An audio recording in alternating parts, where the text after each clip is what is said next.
Hi everyone, in this short video we're going to show you how to set up your Google Maps so that you can go ahead and put locations on it and eventually tell us the important places that the Core Discovery visited on their journey west. So first of all, let's go ahead and access Google Maps. If you just go to Google, you can type in maps.google, search for it. It's going to pull up your map.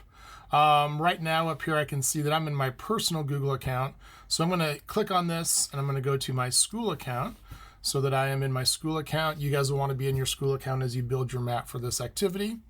Over on the left-hand side, we're going to see in the top corner here what they call the hamburger. It's the three lines up here. It's a menu tool.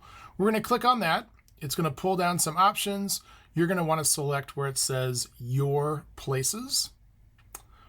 This is going to show you all the places that you've either favorited on a map or maybe you visited, places like that.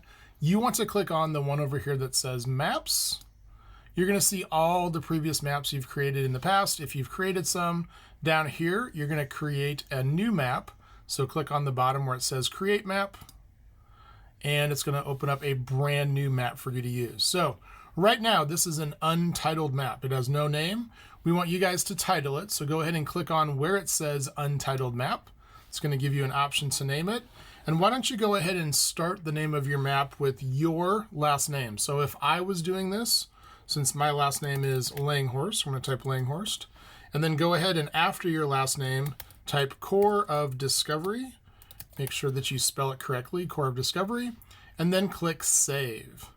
Now, you've got a blank map that you can put places on. We're going to show you that in the next video, but you have just created your Google map that you're going to use for this activity. All right, thanks guys.